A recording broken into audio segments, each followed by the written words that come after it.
or some shit. I mean, BoxRec is kind of unreliable sometimes. I don't know if I go by their fucking rankings because I swear sometimes they're like batshit crazy with some of their stuff. But um, I mean, I think ESPN is probably the closest one that I would probably rely on. I don't know. BoxRec is kind of janky lately. Damn, how times have changed. Are you serious right now? Yeah, Yeah, man. yeah, Hi, dude. everybody. Welcome to When I Fight first Net came out, Radio. What are we in the middle of the discussion? I when I went to go first get came out, water. was the holy grail of boxing records. Like everyone used that. You know what I mean? Yeah. Oh, I've always said I personally like the IBO site because it does it by computer.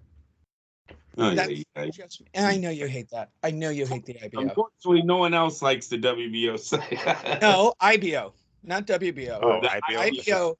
is ran IBO out of is the guy's computer. apartment. Yeah. They're the ones who use the computerized thing. And who are we talking about? Estrada, Gaito Estrada, like Andrew was searching for him on BoxRec, and he's like not even ranked. Like he or somebody in his crew got COVID before his fight with Chocolatito back in March, and then like haven't heard from him since. He hasn't even been on there. And then Andrew was searching for him on the rankings on BoxRec, and he's like nowhere to be found. So I was asking Andrew, is it like do they have him ranked like It's like champ me. and It's then the like me. number one We're dude? just dead. No, just fall off the face of the earth. No, Yeah. no, Lee, you're still with us. You're still with us, and therefore we Usually I am. suspect Chocolatito Do is. you? I mean, what's his name? Gallo. Yes, yes. Uh, Well, let's start off a week ago because we have not talked about Arthur Betterbeeve Hmm, in what I would only say was a squash match. hmm. Like, why didn't you just walk into the ring and hand him the belt? Like, I've never seen somebody not fight like that in my life. Like, literally, he took a beating. Hmm. Tell me I'm wrong. It was not a good scrap. You promised me a good Hmm. scrap. We've all watched Joe Smith Jr. and we've seen the kind of heart that he's displayed before, and we've seen the kind of punching power that he's displayed before. So, based off of that, I thought, okay, well, yeah, better be if he's got some pop. But when Joe Smith starts throwing his own shots, I was like, all right, well then, we're gonna see something different. Well, that never happened, and uh, what's his name?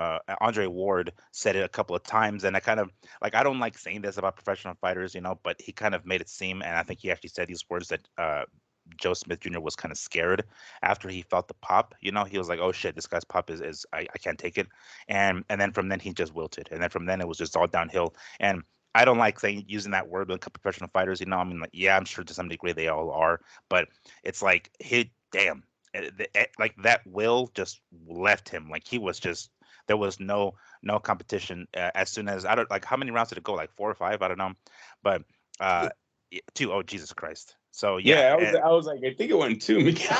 oh was it? Yeah, Jesus! and I rewatched it twice because I Oh god damn! like it was so bad that I thought, all right, he's not throwing the fight. Does he just suck? Like I don't like I was. Yeah, I mean, come on, you guys, give him. Hey, wait a minute now. Hmm. One, you're taking way too much credit away from Better Beef, Lee, on what he was able to do to Joe Smith on that night. Smith is a veteran in the light heavyweight division. He's fought in everyone. He has wins, he has losses, but he's durable. He's a good, like Miguel just said, he shows up to fight. That's why I was No, very interested. he's legit. I got no He was joke legit, man. on He was legit. He Joe deserved that Smith was shot, not legit. That was and he got walked through. Now, wait a minute, though. The guy walked through him. All right, that happens. There's bad, and sometimes styles make fights. Well, guess what? Better Beef has that style that has knocked out all 18 opponents in his career. He has that style. That's that man. well. Okay, so I'm it going to might say not this for the be. record: Canelo should never get in the ring with this monster. They're never going to do that fight. Canelo don't belong in the light heavyweight division. He never did belong in the white. Canelo was chasing greatness because of the defeat to Floyd. We all know what Canelo was trying to do there. It's over. He can't play with these guys. They're too big. No, the winner of that fight was going to be the face of the division, and I think that exactly happened that night. That's exactly what happened that night. The winner is now the face of that division. Bivol could have a win over Canelo. That is going to be more because of styles and circumstances. What happened on that night was just Beterbiev just looked like a different person in that ring. When you put two champions in there, Beterbiev was just superior. His speed, his boxing, his movement, the power, the absolute power, both hands. Oh, and I think the crowd, you guys, I think the crowd kind of got to Joe Smith. He had a lot of family and friends there.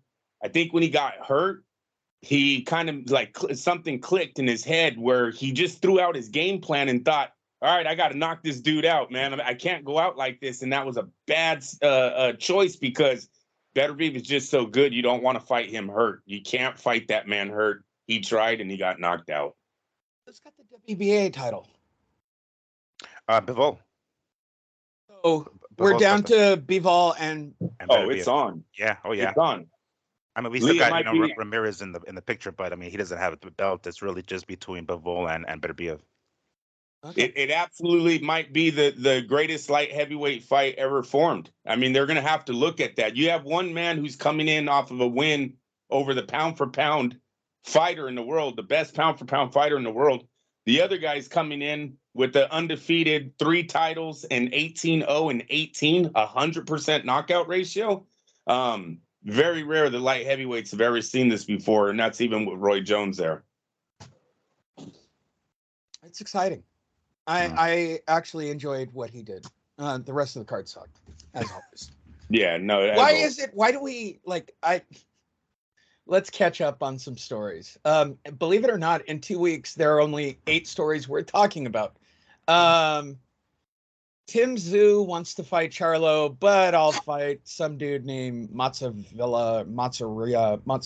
Like, he's hilarious. He will face anybody, anywhere, anytime for any of the belts, but he really wants junior middleweight Jermell Charlo. Like, Tszyu's not ready. Tim's crazy. I think he's crazier than his dad. Why do you jump all the way to, I'm going to fight Jermell Charlo? Last time I checked, dude's got 4 belts and you're not in his league. And what I saw out of Charlo was an elite level fight. Like, he made a jump in his game when he took those belts. Do you think Tim Tszyu's ready for that, Miguel? No, I don't. Especially, with what we saw in that previous fight, he even getting dropped early. You can't make those mistakes. Again, it was a mistake, and it's the kind of thing like that's one of the reasons why you don't necessarily want to look at a fighter's mistakes necessarily, because they can be corrected. You can't go into a fight, thinking he's going to make the same mistake with you that he did in the previous fight and bank on that. So if it's something that it be corrected, great. But he needs to show that it can be corrected first. He can't go from like making that mistake and then immediately going to somebody like Charlo. He needs to fight somebody else, so it's kind of shown that he can correct those mistakes before he even gets in the ring with Charlo. Charlo basically he cleaned out the division, right? I mean, he has got some people there, of course. Undisputed. It's going to be undisputed, right? So he beat all the champions. It's just a matter of the challengers that are good, and they're always going to be challengers, right? Granted, some of them aren't going to be as good as others, but there are always going to be fighters. There's always going to be fighters in the weight division, so there's always going to be somebody waiting in line, and that's pretty much what we have here. But by all, for all intents and purposes, he's cleaned out the division. Anybody else at this point will be just a formality. And these guys, we still have the names, quote unquote, Fundora and Tim Tszyu. Those guys are still sort of kind of there. I mean, they're undefeated guys. They're young cats, and they're going to be gunning for those belts. So I mean, they're I don't know, admirable, I guess. But I don't think I don't think either one of them are ready for Charlo at this point. Andrew.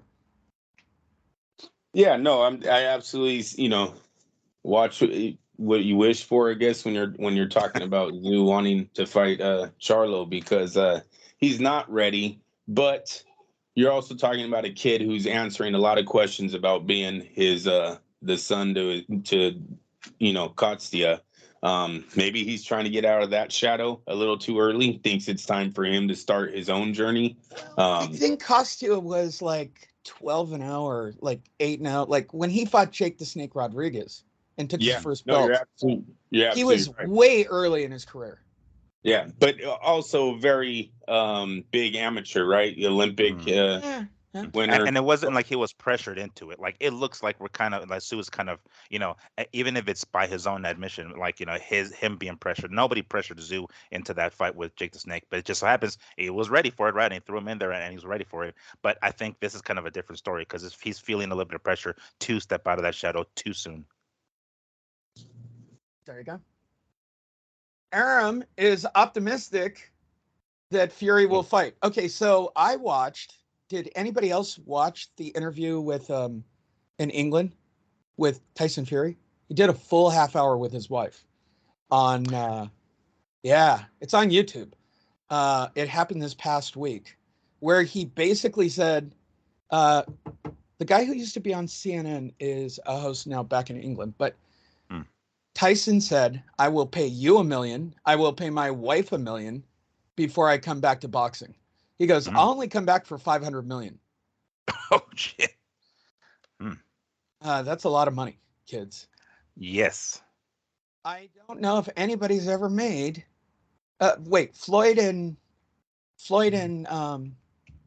So no, made three. So De made La Hoya? 325. He made no, the 325. gimmick fight between.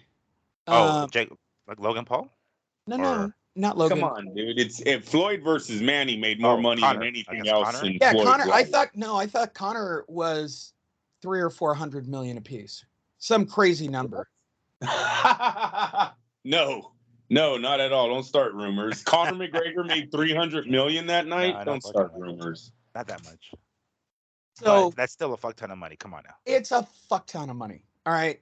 I honestly think that if you dropped 100 or 200 million in front of him, he's coming back. Mm-hmm. He's not talking Ngannou. And I love that Bob's optimistic. What do you have to say, Bob? I would love to do that fight. Okay. Depending on Ngannou's who knows? By the way, apparently Bob's got a cold with me. Not quite our Bob yet, but maybe next week. How much would it take to get him back? I know he said that bullshit, and I know that he said he'd pay his wife $1 million and the reporter $1 million, but like he goes, what do I care at that kind of money? Like, I'll give you guys $1 million. What's $1 million out of that pile? The question is, what would get him back out? I think Ngannou's easy money, and I think that's how he sees it. So he'll take an extra 100 million for sure. How much could he possibly make fighting Francis Ngannou? Well, I mean, it's a sideshow fight, right? I mean, like people still tune in to watch those sideshow fights. I mean, it's not. We're not talking about Floyd against his former sparring partner. We're talking about two dudes. Ngannou, who's I mean, as far as I understand, still the heavyweight champ of the UFC, and he hasn't left or vacated it, at least not that I've heard. So we're talking about two champions in their respective sports going at it. I mean, I guess it would have to depend on what like the rules are going to be, but I mean, when Roy Jones and Mike Tyson was announced, no one gave a flying fuck about the rules. No one was just like, oh shit, they didn't know it was going to be an exhibition. They didn't know it was going to be headgear or no headgear or how many rounds. They didn't give a flying fuck. People are going to tune in to watch because of their names, and that exactly is what will happen with that. Rather they, I'm sure once they're tuned in, once they've already paid for the pay-per-view and they find the rules out, they're like, oh, what the fuck, this blows. But it's too late. They already paid for the goddamn thing. There's no, they can't. Yeah, once you're in, you're in. Yeah, once you pay, you pay. So I mean, there's really no point at that point. But it's just, I mean, there's gonna be some more savvy fans are gonna be like, hold up, what are the rules? Maybe I'll pay for it, maybe I won't. But for the most part, the general fans, the casuals are just going to tune in. They will order it just because they know the fucking names, right? But I mean, damn, 500 million, goddamn, hell no. Like I don't know where the fuck he's getting that number. I mean, it's one of those things where he's just like overpricing himself to be like, all right, let's see if they can do it. Let's see if they can pull out 500 million, because then I just grab myself a humongous payday. But I mean, come on, that's not obviously going to happen. But it's going to be a nice chunk of change if you fight someone like Ngannou, even in the circus that it is going to be. Andrew, would you pay for it? It'll be 350. You tell them 500 and they'll come in at 350 and you'll take that and still make more than you made on your last contract. Mm-hmm. I mean, come on, you guys, he made 125, I believe, on his last contract. He's still undefeated. He's bigger than what he was when he signed the last one. One thing Fury needs to be worried about is staying out too long. You know, how long is he going to be this hot? The guy's on peak form when you talk about his health, right? Physically, where he's at right now, he looks the best in his career. So he doesn't want to stay on the sidelines too long because that money, it won't be there when you try to come back. At least not that much. He's still going to make over 100 million, but it won't be what he's asking for. The Ngannou fight, I really haven't heard. This fight has really died down. I haven't heard anything about it. No, With they this keep fight- talking. The talk this week or the past week was, am I wrong? Joe Joyce, like Joe Joyce Yeah, in because Wembley, with it'll do 100 million. that fight being made or trying to be made, it would need ESPN's backing to really make those guys the kind of money. I don't think UFC putting that just on one of their pay-per-views would make that type of money. So that you need ESPN. That means Dana needs to come over to ESPN. I don't see it happening. Well, he already is at ESPN. Like all the UFC cards are, I don't remember what specific year it was, but they went from Fox to ESPN, so they are already there. It's just a matter of getting the deal together. Oh, well then, you know what? And I absolutely forgot that. That's on ESPN Plus all the time. You're right. Mhm. So yeah, all right. Well, then there's a potential it gets done. If ESPN wants that to happen, it gets done. Once again, though, I think the MMA should be done with the boxing thing. And unless it's, I know I'm jumping ahead, but I do like the Diaz coming over to fight Paul. Now that would be an interesting fight. I actually have that story. I love Nate. Just straight up. I want to go beat the MMA. Yeah. No, wait a minute.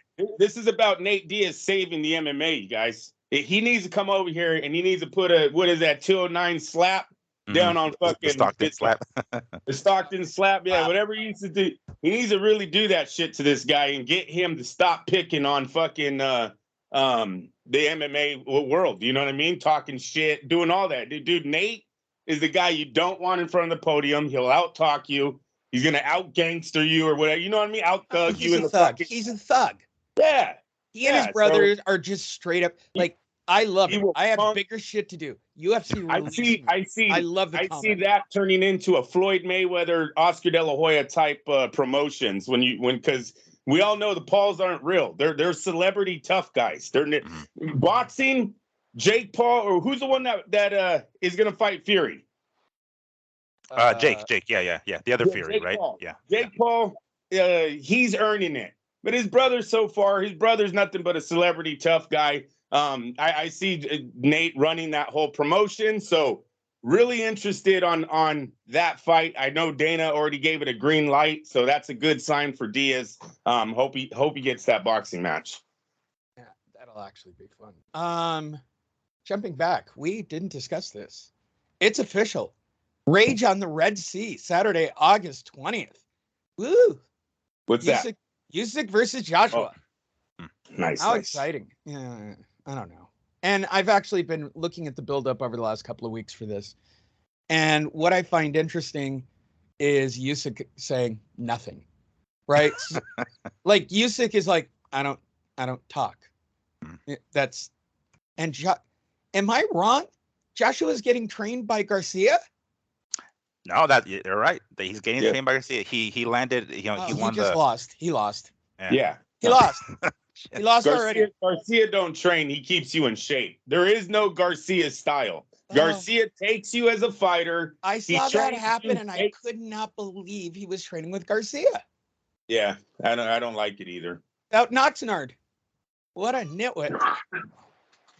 Is that where he's still out in Oxnard, right? Yeah, like, as far as I know, yeah. I mean, he hasn't moved, right? So yeah, Joshua's out there training his ass off for the next, God knows, 3 months. You're going to need at least 3 months to change style. To what? Get pounded? Oh, this fight is so wrong. To not learn anything. Yeah, and no, not even 3 months. We're talking about August 20th. That's a month and a half.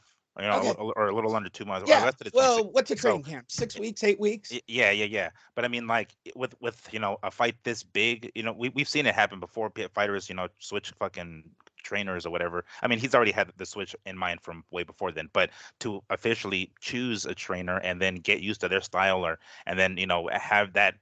You would want to have a couple of test fights with that trainer to make sure that you guys are, when things aren't going your way and it's under pressure and you guys are in the corner and he knows how to talk to you, you know how to receive, you know how to execute what he's telling you. You kind of need a couple of fights for that. You know what I'm saying? I mean, at least I would assume that you would. Going into a fight this big with a new trainer for the first time is a pretty big risk, which if it pays off, it pays off. But I don't think historically it has paid off. It's not going to pay off. Let's all be realistic here. And we all dislike Garcia. I mean, we don't. And it's not even. But it's I know just, it's not. That's a strong one. It's not dislike. He just doesn't bring anything to his fighters. There is not a Garcia style. You don't look at the guys that he takes in and go, "Oh yeah, man, great. He's really brought that right hand out," or he's really. He told keeps me like a tuned. trainer like Goosen. So he's going to learn to throw more punches. Like Goosen fighters, Bernstein. Yeah. Even Stewart, even Manny, team. and Manny Stewart, even you see his style, in the ring. Yeah, absolutely. So he keeps you in tune. I'm not knocking the man as a trainer. Obviously, he gets fighters that come to his gym that trust him. But for Joshua, he needed change. He needs someone that's going to get that was going to bring out. He should have went to Kronk. He really should have went to Kronk. Yes. And they're the most successful. Learn the jab right. 100%. 100%. There is no question where he should have went. I don't know why all heavyweights don't go to the Kronk gym and learn that jab right. I mean, and especially beat it into 6'4" or higher. Right, exactly. Big dudes specifically. That's what we're talking about. You can look at their wall and just know you're going to be successful when you see the wall of 6 foot plus fighters in their gym. I cannot believe this fight, and I cannot believe it's Garcia. Oh well. And I'm digging the fact that it's going to be in Saudi Arabia, because it's like usually it's going to be. I mean, for how it was with the Ruiz rematch, it was in the morning, and that night there happens to be a UFC pay-per-view as well. So it's like, oh shit, I don't have to be toggling back and forth and whatnot. I mean, yeah, I kind of wish it was somewhere else, but the fact that it's in Saudi Arabia, it's like, all right, cool. They had that same. I wonder if they're going to like build a new stadium the way they did with the Ruiz rematch, or what the hell. And I'm looking forward to the build-up. I am. I mean, the fight is pretty big and it's a big deal. That first one was great as well, of course, and I'm looking forward to this rematch. And I'm kind of digging. I like that exotic feel going to like. Neither of these guys actually talk. Like no, they really don't. Yeah. And sorry, Miguel, but I'm totally opposite on the Saudi Arabia thing. I really hope that this thing, this little pattern we got going on here of fighters wanting to go to Dubai for some reason, or it just slows down a little. I don't want them to be the Mecca. I don't have no desire to fly over there to watch fights there. I don't mind partying with them. They can come to America, Las Vegas. We'll party it up. New York, but I don't know, man. I'm like, another fight is going. You see it more and more, and a lot more with the money. I mean, it really ultimately comes down to what Usyk and Joshua want to make. Vegas has money though too, Lee. I mean, there's only so much in the pot, and Vegas has it too. I know there's a connection between the European fighters and you see a lot more of their fighters that were going there first. Now you're starting to see a lot of PBC guys out there. So it's just like, I know there's money, but it's not going to be hot with the American fan base to be flying to Saudi Arabia to watch these fights. But we can watch it on TV. And that sucks. Vegas is crack. Lee, come on, Miguel. You live there. Oh yeah. I mean, dude, I was fucking thrilled when they announced such. I'm sure we'll get to it on a later story when they announced the trilogy with Triple G and Canelo, which I'm sure we'll talk about here shortly. But it's like, oh fuck yeah, Vegas, yes, bam, thank you. If you've ever, and this is for the fans that haven't, these fights are like Super Bowls, man. The big fights are like Super Bowls. A heavyweight champion, unification. And I personally think that they like them during football season. So if they can like double it up with like a football Sunday and a fight on Saturday, it's a home run in Vegas. And I know Vegas is actually hurting right now. Yeah, the gambling. Yes, exactly, Lee. The gambling. Just the movie stars are out. Everyone's wearing their best outfits. Like No, I don't want that going away. I don't want to lose that to Saudi Arabia. It looks so boring out there, and those fans, none of Oh them. no, they look like they go to the middle of nowhere to go watch a fight and then Right. leave the middle of nowhere. Like those aerial shots, I'm like, is that like Yes. just an empty field you built a stadium in? Like, I don't even understand that craziness. Well, let's segue to that. Triple G Canelo, Las Vegas. Migs, Mhm. excited. Yes. I went to their fucking second fight, which was great. You know, I actually put some money on Canelo and won some money on Canelo, so that was great. You know, the whole experience literally, you know, echoing what Andrew said. It's like that weekend, you know, that whole weekend, the week leading up to it, the grand arrivals. It really is. You know, granted, it's not a heavyweight title fight, but it's still, you know, a big name. It's the face, or at least still, to my knowledge, you know, the face of boxing with Canelo, even with the loss. But you know, it's here we go, another big, you know, big money fight in, you know, what is I think it's going to be whatever, Mexican Independence Day weekend, right? We're gonna go back to that. Hell yeah, I'm excited. Yeah, not that excited that it's Triple G, for fuck's sake, because I think we've talked about this several times, right? I feel to this day, I still think that it's a lose-lose for Canelo. You It's know, a yes, lose, period. minus the payday, we get it. I understand, right? It's another humongous payday. He had to get But paid. I mean, He had to get paid. realistically, yeah. But you know, he beats an old man. You know, well, he beats an old man. I mean, we're already hearing it. It's like, oh, you waited until now to fight him a third time. It's like, man, fuck. You know, it's going to be a lose-lose. And if he does lose, well, then it's even worse, the fact that he lost an old man.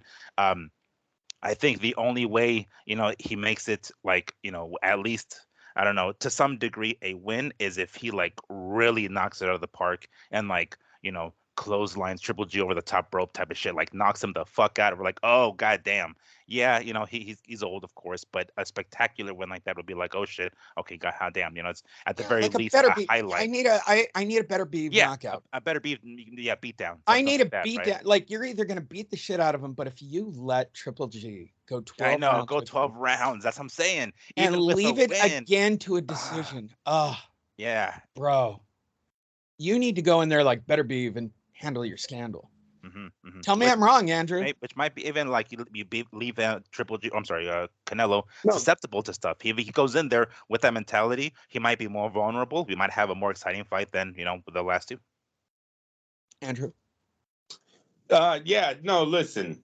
One thing I didn't like what DAZN did starting this promotions off is they didn't use a younger picture of Triple G. Triple G looked pretty They damn took old a in they the. took a real-time photo. He looks like Bob Evans. Yeah. Yeah, I was Yeah. like, you dumbasses. Don't you know when they're 40, you're supposed to put the 35-year-old picture up? The fuck? They might as well use that filter that makes you look even older, and I Yes. put that motherfucker on there. Same thing Uh, I do Yeah, on Zoom. Always they put the didn't filter they on. didn't do they didn't do Canelo any favors there with the casuals that walked by and was like, oh, they're fighting again. Ooh, he looks old. That's what every casual said when they seen Triple G 4 years later. The fuck? Yeah, listen, we already seen Canelo's gonna take the bad boy role in this fight. He's coming with the chip on his shoulder. He's mugging Triple G. Triple G's kind of just, you know, being Triple G, smiling. You don't give a shit. He's a don't judge a book by cover kind Just of happy guy. to be here and happy to mm, take a paycheck.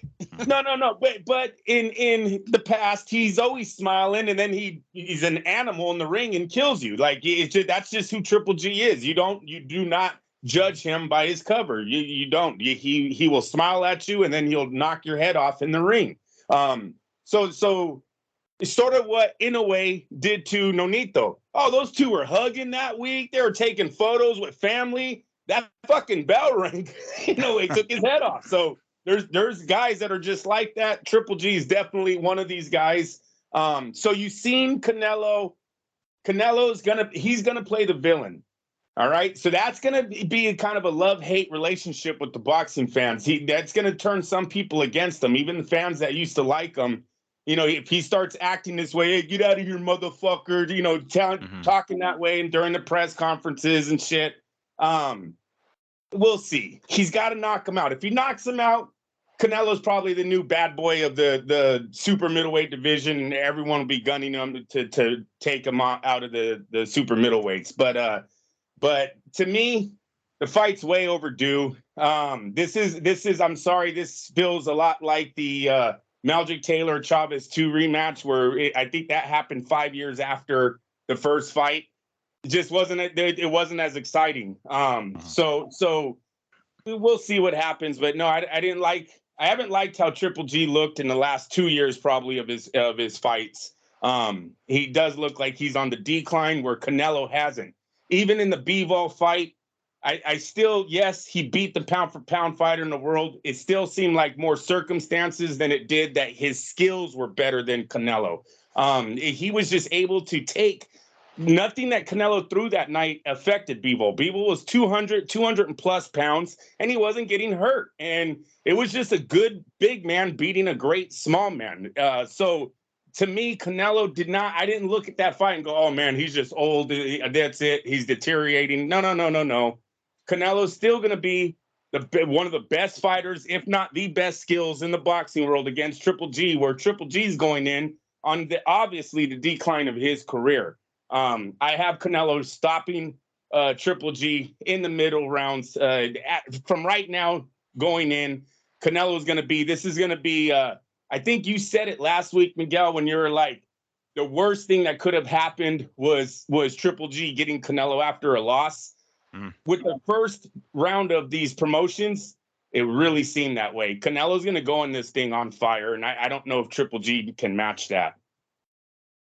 No, I think he thinks he can match it, based off of his two previous fights, and that's where the confidence is coming in from. But I mean, it's not until you're actually in there and you realize, like, oh shit, my reflexes aren't what they used to be. Yes, these punches are hurting me more. And I forget what fight it was with Triple G, with one of his recent ones with I can't pronounce the dude's name, Sergey something, the guy with the long.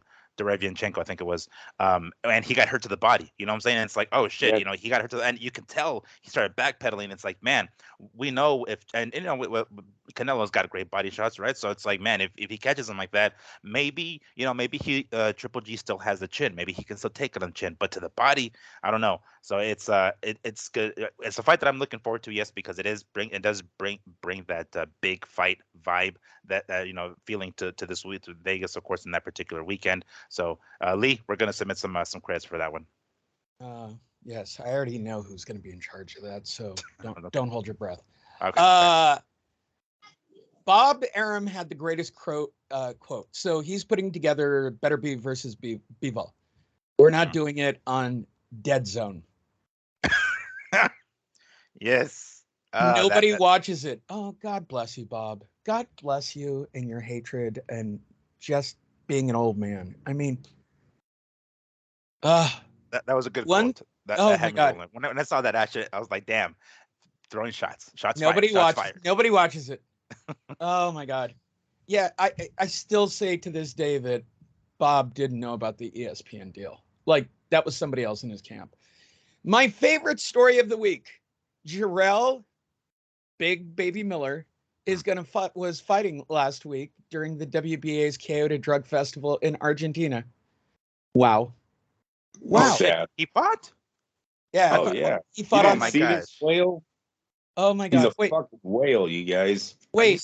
Oh, I got to see this now. Wait. So first of all, the most drugged man in the history of boxing, who literally screwed his entire career up over, how many did we count? Like 3 different anabols? In fact. Yeah, I was going to say 5, but yeah, I'll go with 3. All right, let's just go with 3. And one of which I actually like. Like, I'm down with clenbuterol, but he had like 2 or 3 others in his system. He failed 3 tests. Like, they kept trying to retest him to make that fight happen. You went to Argentina to go fight and a KO to drug. God bless you, Jarrell. Like, pot, kettle, black. I mean, I'll move on, but that's hilarious. Next, Andy Ruiz is taking on Luis Ortiz, and it's actually a real thing. First of all, isn't Luis Ortiz like 100? Like at what point can this dude stop? So pay-per-view is going to start at 7 on September 4th. And it's a WBC heavyweight title eliminator. Oh, God bless it. Mwah. There's got to be a belt for this. I'm already excited. I guarantee it's Labor Day weekend. They're doing it in LA. They did. No, there is. There's an American belt. You're right. It's an American flag on the WC title. I think there we already go. showed it. There we go. Wait, what? Why is there American flag? This should be like a Cuban or a Mexican flag, right? Got to make it all fucking half this, Actually, half it should that. be No. a California flag. Why don't you do California. one with a bear? I mean, have fun with it. I Republic- want to say Suleiman has already shown the American Freedom Belt or something. Yeah. What a Oh douche. man, you know what? What? Not to backtrack, but I just looked up the fight with fucking Jarrell. He was 341 pounds. Wow. Okay. Yeah, Wow. dude. Yeah, bro. Without Wow. steroids in that man, he looks like a whale. So now we know why they were juicing him. Yeah. He probably has all the skill in the world. They see, but he won't put down a fucking cupcake. And they're like, we need to do something. And so that's why he started taking steroids. Without steroids, Jermell showed I don't know if the he can type of fight in the athlete he States really yet. is. I don't honestly think he can fight in the States yet. It doesn't matter, Lee. No athlete lets themselves get out of shape. I'm sorry, they just don't. This man, he was huge, you guys. From what he used to look like to what he went into the ring looking like, because maybe 341 on steroids is all muscle and looks good. He didn't have an ounce of muscle on him. If you guys can pull up a picture, he's just a blob up there. I was like, oh my Yeah. gosh, this is what you look like without fucking 5 cocktails in you. We'll keep the numbers going. I like the 5. We're up to 5. Oh my God, he looks horrible. Oh my God. Right. I just pulled it up. Oh Right, my 'cause God. we're talking about fucking, Ruiz and fucking, what's his name, and Ortiz. Like, all right, cool, heavyweights, back to heavyweights. And I was like, oh shit, hold on, I want to see what Baby Miller looks like, dude. Wow. I don't even know what to say. And he fought another fat dude. Like, Hey, the promoter. that's he got like off the 1,000 pounds in the ring that night. Hey, when he got off the plane, the promoter was looking at his fight pick, looking at what the fuck is this? He's like looking over his head. He's like, hey, where's Miller? It's Hey, like, I'm right here, where's Miller? motherfucker. Like, No, oh no. shit. Feels like he just got Yeah. fucking what is it called? Catfished on a dating. Oh yeah, Yeah, completely. you've just been catfished. Oh, He did one of those like fucking Nutty Professor shits where he's like, stop drinking that potion and just Yeah, blew the fuck up. oh, that's awesome. Yeah, that's he's good. We Professor Clump. you can work my that in hero. the title. It's Professor Nutty Clump all of a Professor. sudden. That's what. fuck. Drugs. Way to go, Jarrell. KO to drugs. Uh, Go back to the drugs. I'm Go absolutely- back, yeah, that's it. If I was Yeah, a kid, I'd stay- be like, "Hey, you should go back to steroids." stay in Argentina, but you can. We won't let you over here because you can't Oh, fight. you that can't shit. fight But here, but yeah, can- sure. yeah. You can fight international. Stay on the juice by all means, please. Stay juiced, bruh. Holy crap! What a mess. All right, that takes us to King Kong Ortiz versus Andy the Destroyer. All right, so here we go. PBC sending one of the babes out to the woods to put a bullet in the back of their head. I mean, I hope that you would hope that one of the loser goes one home. or the other. Hmm. I mean, one or the other. I mean, how many more heavyweights do they have left? Not man. I mean, they have a few more, right? Hellenius, he's still kind of sort of floating around.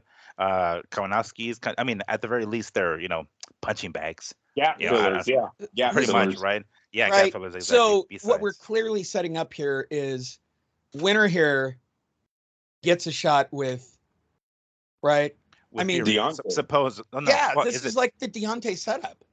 Oh well, I They- mean, it's supposed to be a WBC title eliminator, so I guess it would be. I mean, they're not going to get a shot at fucking Fury anyway, so yeah, most likely, Wilder. It's got to be for Wilder. Soon they're gonna make the rebuild. Wilder's already told the WBC he's coming back. He's already told. Yeah, the he went to boxing world. Mexico. He had his ayahuasca. He's done all the talks. He flew out there. He's gonna do Yeah. it.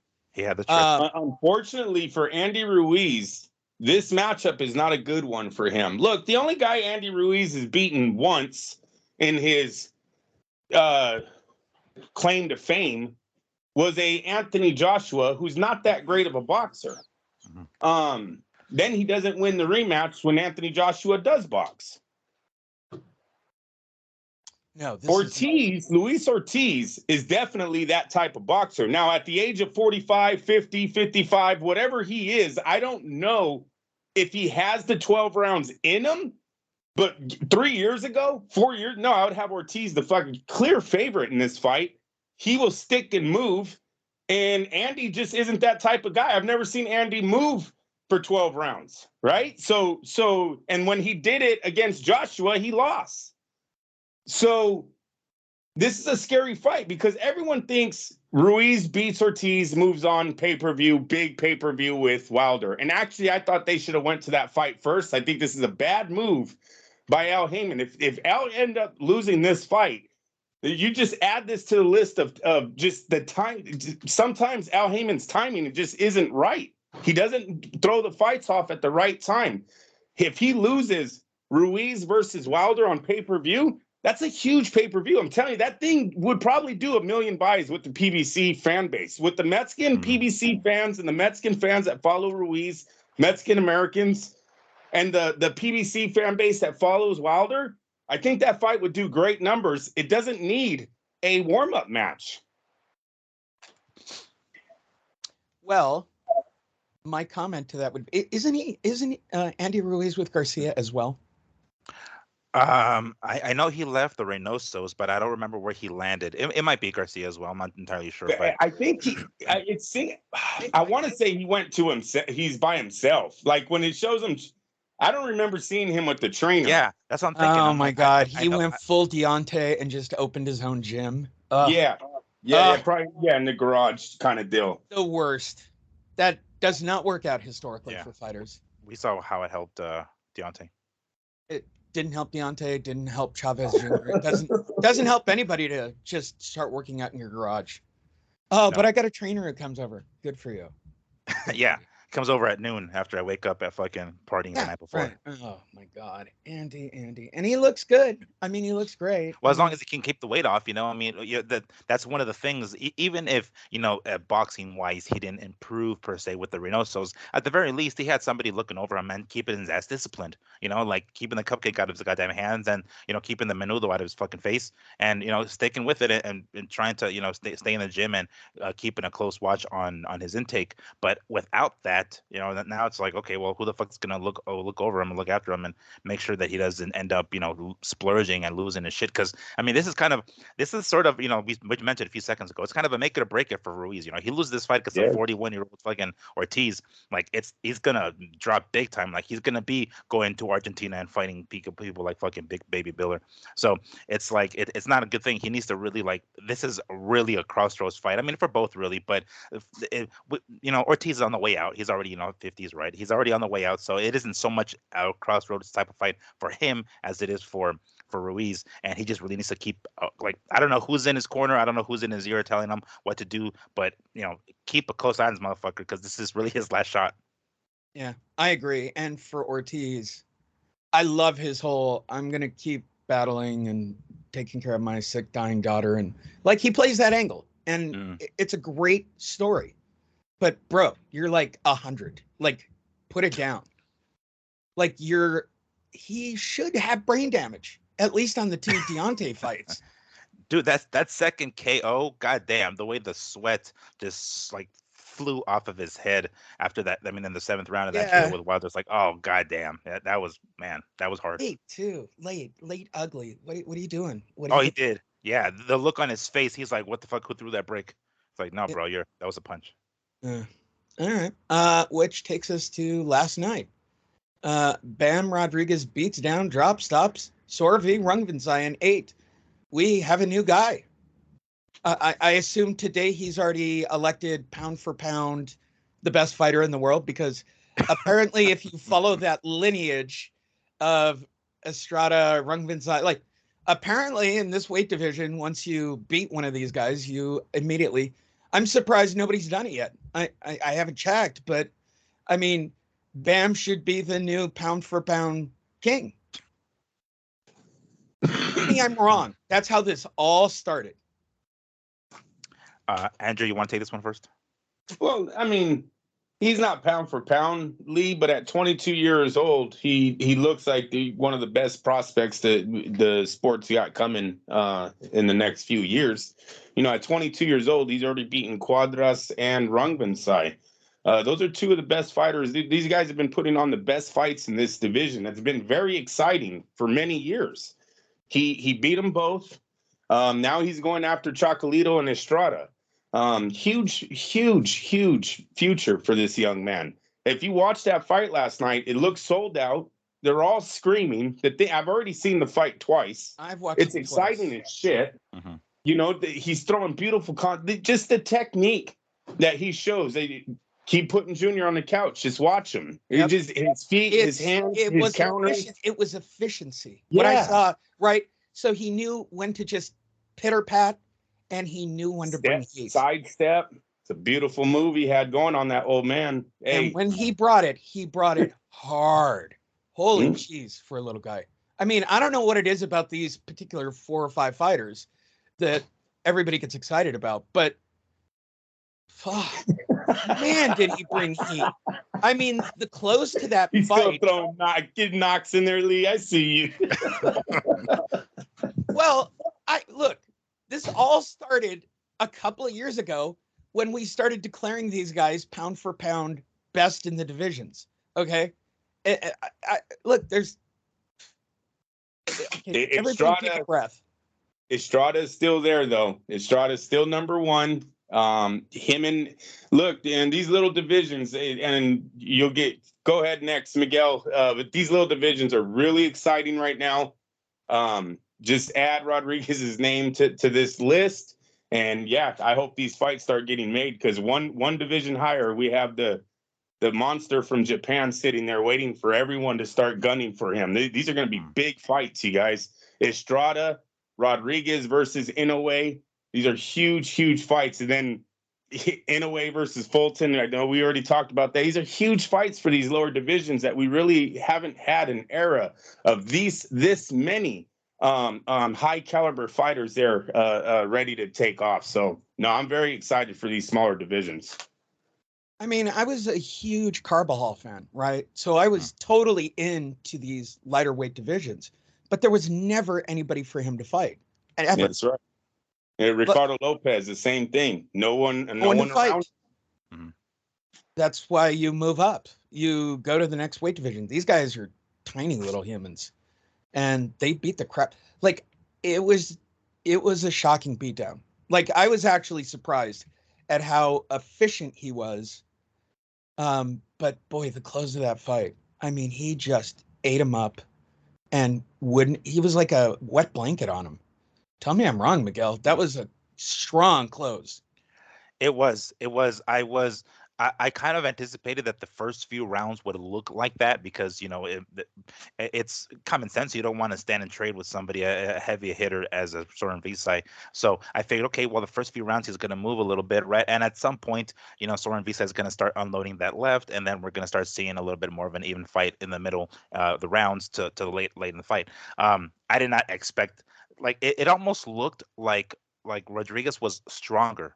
It looks like his powers, his punches were harder. Like, just the way it could just be the fact that he was landing, flush on Soren Visai, and that's why it looked like the punches were actually harder. But it just looked like there was nothing that Soren Visai could do to hurt Rodriguez. And keep in mind, Rodriguez is a small dude. Like, he took the fight with Cuadras as like late notice, right? It was like short notice, and he was a smaller dude. It's like 112 or 108 or whatever the fuck it was when he was smiling. And they offered him the fight there, so he's like, fuck it. So he took it, and he fucking took Cuadras to school, and now he's doing the same. He did the same with Soren Visai. So it's like, the first thing that I thought of was actually what Andrew said earlier. It's like, oh shit, at 118 against the monster, holy hell! But that's still another weight division that he normally isn't in at. So it's like, okay, maybe he's too small. Maybe we're jumping the gun, but holy hell, the way he took Soren Visai to school, it's like, holy shit.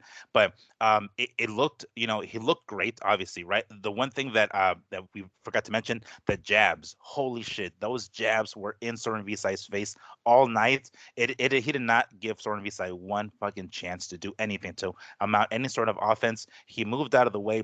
The few times that he did clinch, it was just to turn him around and get off the ropes, and then he released, and then he backed away. So he wasn't the kind of guy to like try to nullify his opponent by simply holding on to him, but rather turning him around or backing away, and then getting just enough to like get away from the ropes. Right, beautiful boxing. Right, I was loving the sidestep, the jabs.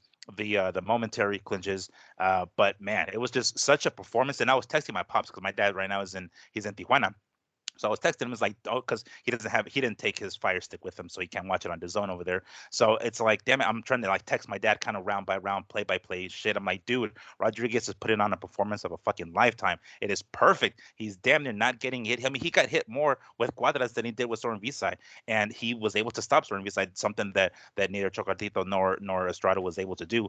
And granted, yes, Soren Visay is on the downside, right? He's got however many fights he has. He's getting older, and maybe it really was on display, full display last night.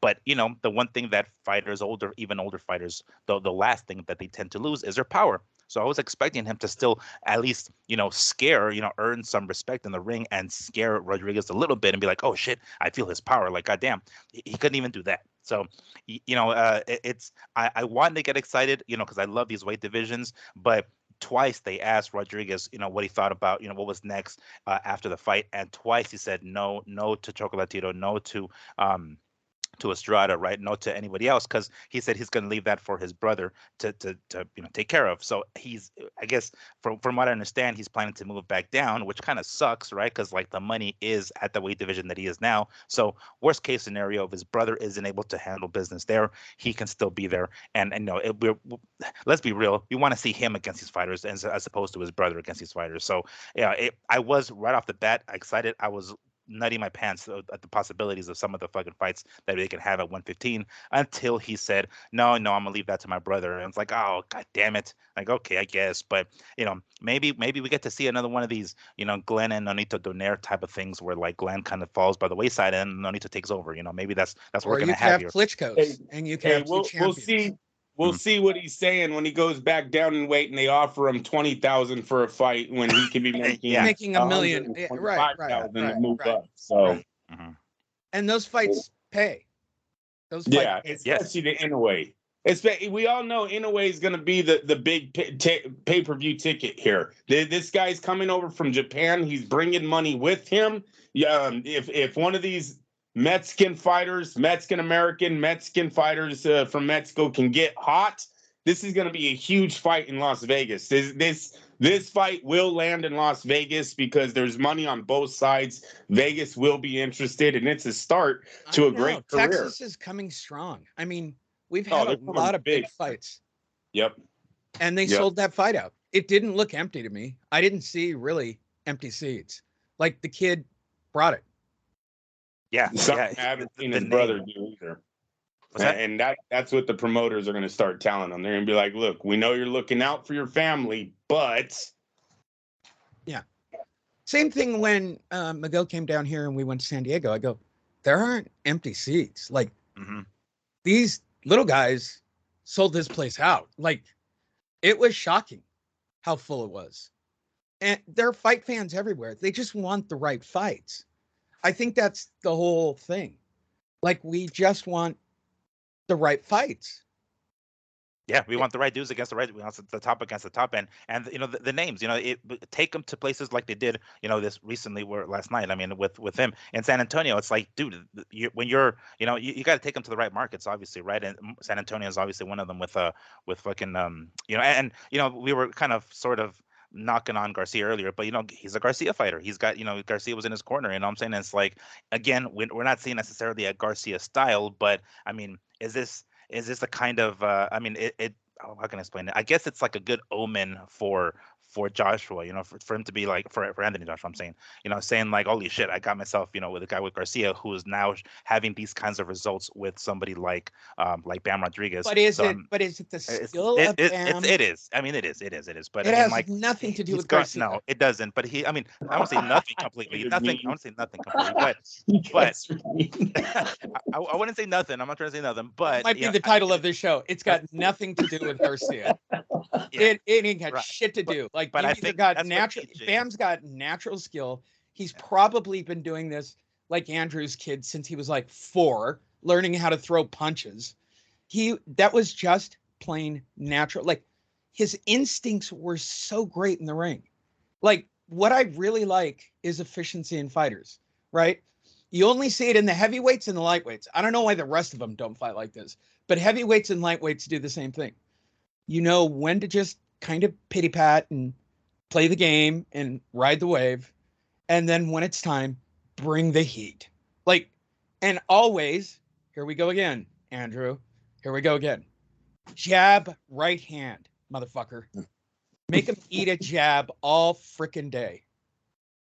I mean, I don't know what happens after the lightweight division where like everybody loses their mind and they like try these different styles, or you go to a Goosen gym and you don't throw jabs anymore. You just throw 500 punches around and exhaust yourself in your career.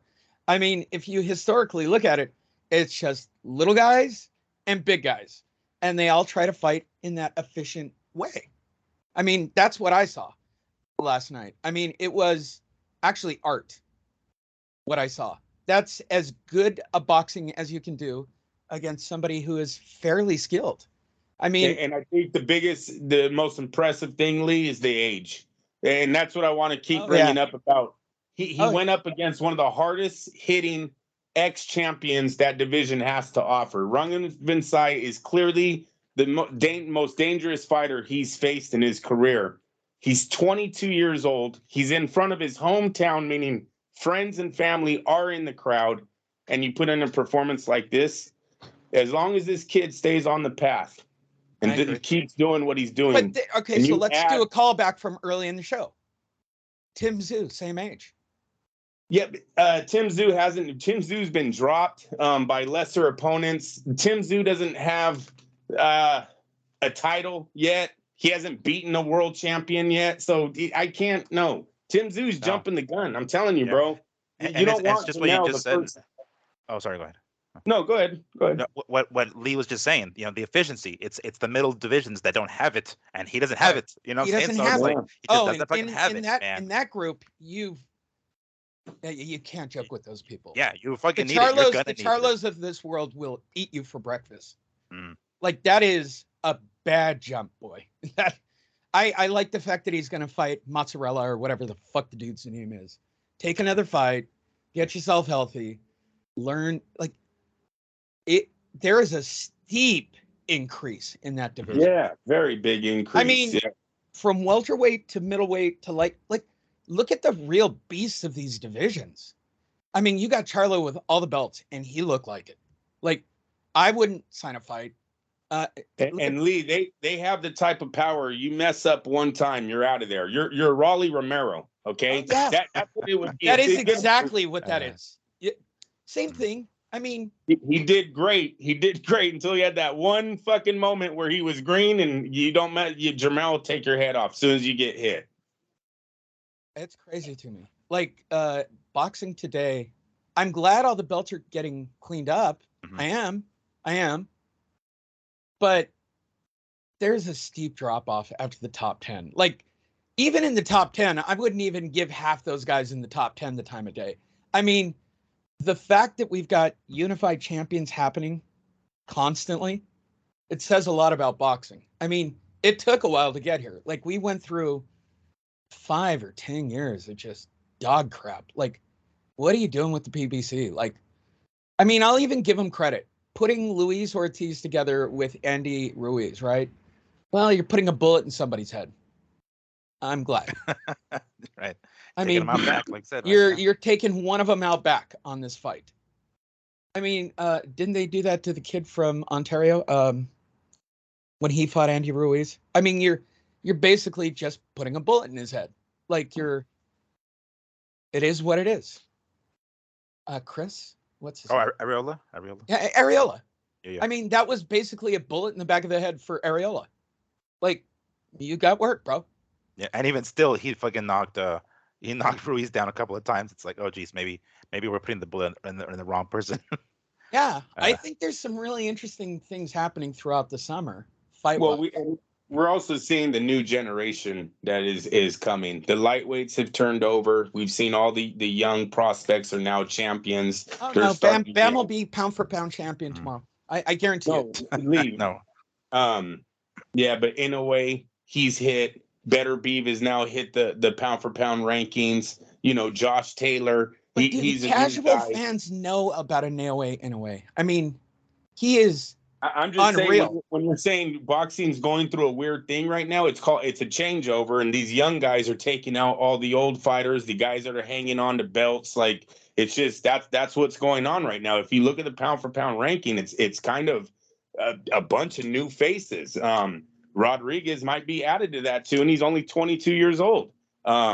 Soon, I didn't say tomorrow. Mhm. Did not say tomorrow. Tomorrow. It'll be tomorrow. By the way, Hey, headline. listen, I'm telling you right now, the hottest fight in San Antonio is going to be him versus Chocolatito. It really is. That's going to be a huge. If they can sell out fucking Rungvisai, they're taking Chocolatito to fucking Dallas.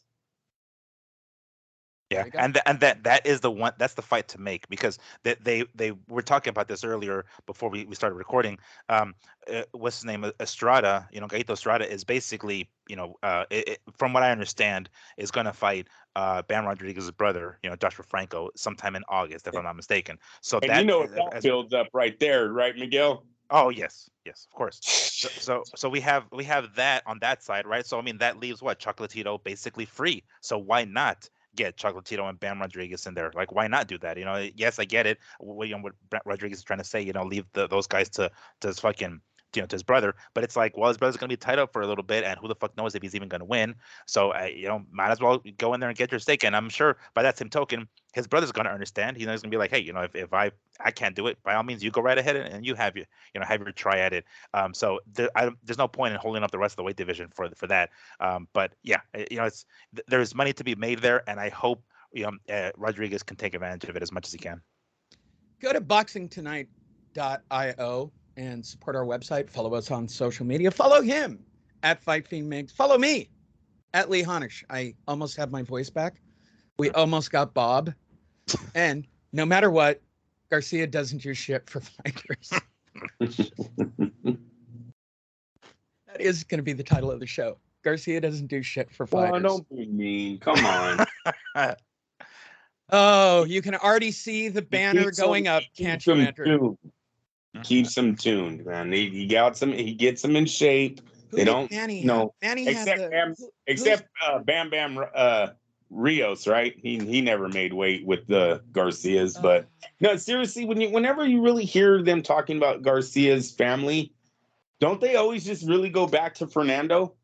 It's really the hat his dad fucking puts his career on, right? That's what Fernando Vargas. What the fuck? Fernando is not Oscar De La Hoya. He's actually the B-side to Oscar, right? He's a poor man's Oscar. So that is he letting the kids train with Garcia, or is he training them? No, he's not. No, and I can find that. And that says a lot, right? Like, yes. Yes. So Fernando's training his 3 kids in a gym, and he didn't go back to Garcia. Family from Oxnard, I know. Or in Oxnard. I'm sorry. They're all from Oxnard. Yeah, that is a weird one, Lee. Yeah, but you know what, you guys? As I've been following these 3 Fernando Vargas boys on social media, I really don't know if these guys are in it to be professional boxers or to be professional YouTube boxers. Okay, because they do a lot of same difference. In this day and age, you've got to respect that. Paul more than Fernando Vargas. That's just, they're all going to make money. Yeah, I get it. We all want to be Mr. Beast and have 92 million followers and make $1 million a month from we all want the same thing. But if they've got a solid following, they're making a solid, I know what YouTube pays. Oh, they're getting paid. They definitely, Lee, they have a show. They have a reality TV show. They have a show before, yeah. And I've here's the thing, they've come to Fernando Vargas is here, if he lives here in Vegas. So his boys at the boxing gym that I go to, Capetillo's, I see them every so often. There. It has been a minute since I haven't seen them, but I never see anybody else. I don't see a Garcia with them or anything like that, of course. But I don't know who is technically their trainer, who isn't. I'm not sure. I haven't even really watched any of their fights to see who's in their corners when they go back to their corners at the end of the rounds. But they go in there and they bust their ass. They are busting their ass. They are going in there and getting the work done in the gym. But I've heard them talk on Paulie Malignaggi's podcast. I've heard them talk, and it just sounds like they're not 100% in it. Because they mentioned it a few times. They want to show people that they're more than boxers. Okay, great, but become a boxer first. It's get there first. Get to celebrity. Yeah, That's don't right. become a celebrity first. You know what I'm saying? It's just when I hear them say that, it's like, no, it sounds like there's one foot in, one foot out. You can't be talking like that when you're fucking, 19, 20, whatever, however old they are. They have the skills, they have the pedigree because you can see it. Like you can watch them fight. It's like, damn, these guys really can get fucking down. And I mean, dare I say it, they're fucking better than their pops. You know what I'm saying? It's like, goddamn, they you can see Pops it. What? didn't do shit. I, Well, I I I mean, wish somebody would he was explain an what Olympian. I Pops mean, did. he's an Olympian. It's a big deal. At the Yeah. very least, it did that though. So let the boys do that. And then think about something else. You want to start thinking about when you're at the top. You start thinking about other stuff, of course, obviously, right? Because you're already at the top, and you start thinking of other ways to make money because you realize that your career is only X amount of years. But don't do that now. It's almost like distracting before you even get to the top because you're probably hindering yourself already. But that I didn't like that the way they talked about that on the Malinaji podcast. It's like, no, don't be celebrities yet. Be boxers. Then you get to the stardom. I went and watched Fernando, 1996, the Henry J. Kaiser Center. My brother-in-law bought me tickets. Me and him went to go see Fernando in the amateurs. Because my brother, he used to talk about Fernando a lot. Fernando was on the Ring magazine before he was even he medaled or even went for a medal. He never medaled, but before he even went to the Olympics, he was already on the Ring magazine as like the Olympic hopeful that was going to win it all. So we went and seen him, and yeah, there was a big Oxnard following there. They were all cheering for him. Oh, he's the king of Oxnard for sure. Met Joe Frazier. And was by there the way, that day. I wouldn't mind being the king of San Diego. Okay, if you're the king of your city, cool. Like you can go anywhere, people buy drinks. It's wonderful. It's wherever he goes, he's getting free drinks. He's always getting free food. He's the king of Oxnard. You know what was funny about that? And he probably is. I'm not, but what Fernando told us in an interview one time, he was doing an interview. Probably I was at the Mosley. I think when he fought Mosley in the rematch, he got knocked out by Mosley in the rematch. Correct? Yeah, the rematch. Yeah, the first one, it was that weird like swelling on his face that the fight had end. Yeah, okay. So I was at that fight and they were interviewing Fernando and we were sitting on a round table and he was telling us about how the De La Hoya loss really destroyed his reputation in Oxnard. And he goes, look, if any of you guys ever have you're able to create businesses or your kids or whatever, he goes, do not attach your name to it. He goes, because once they start hating you, no one's going to go to your business. And he said after that, he had fucking made that big old rivalry with Oscar De La Hoya, saying I'm more Mexican, I'm going to beat him up, I got bigger balls. And then he gets knocked out. He said no one went to his pizzerias. I forget, he had like a real estate, pizzerias, and something else. Oh, yeah, he's got all kinds of shit. Still does. He had to actually like shut down and rebrand, and then bring them back because no one was going to the Vargas name anymore. Kind of sad. It is. Damn. Go to boxingtonight.io. Are you still trying to shut this show down? Well, we can keep going. I've got a delivery coming in 5 minutes. Like you guys can keep talking. Like we'll keep recording for another hour, I suppose. But there really isn't any news, and I really do have a delivery coming. One thing, Mayweather's in talks with Conor McGregor, the rematch. Have you guys heard that rumor? No. Yes, unfortunately. Good thing. It's got to kind of mean that Floyd is kind of getting hurt, right? Like what? Mm-hmm. Now we're going back. We're backtracking now. Yeah, trying to go back to something that is proven, but back then, tries to basically whatever worked before, they made him a fuck ton of money and repeats, rinse and repeat. Basically, was trying to do. Yeah, and I don't know why you wouldn't go Manny Pacquiao, who needs to. Yes. At the very least, even if it's at some sort of exhibition, I don't give a shit. We'll see those Manny two names on the poster. Eighth. There were 8 people being elected for president. He came in 8th. Like, let me tell you right now that should be the title. Let's go ahead and start Floyd's comeback. Floyd, not McGregor. It should be Pacquiao versus Floyd too. They need to do. Let me tell you how crazy, how sad it is to be Manny Pacquiao right now. I think he's stuck in that PBC contract. He can't get out of the damn contract. He literally came in 8th out of 8 people, including losing to a dictator's son. Like, that's the crazy part of this election in the Philippines. He lost to an actual dictator's kid. Wow. Wow, do you suck?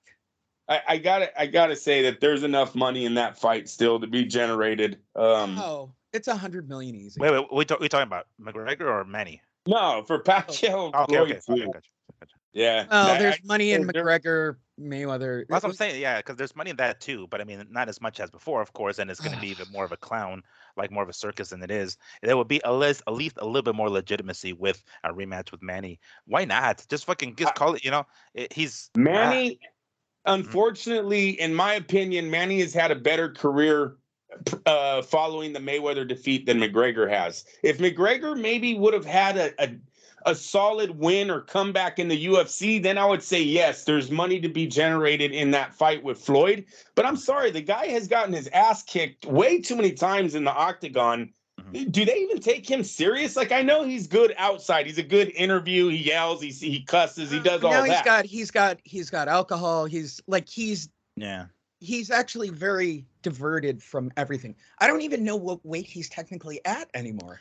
The UFC is forcing it. They're really forcing it. He's still at lightweight, which in MMA it's 155, so it'd be the equivalent of junior middleweight and boxing. But they still have him ranked somewhere, even though he hasn't won a fucking fight in God knows how many years.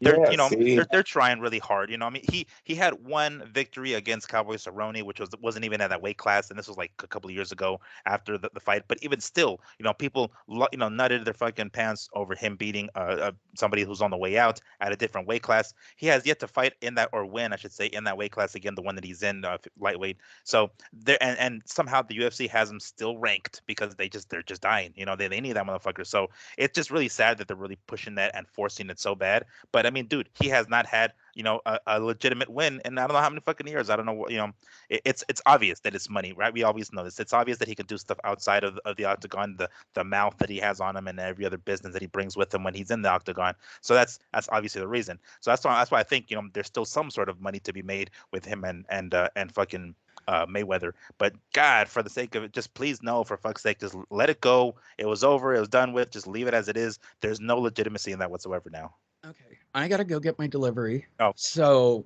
do you want to end the show or do you want to carry the show? No, we're good. No, we're good. All right, we're good. I'm Yes. gonna go get my stuff. All right. Okay.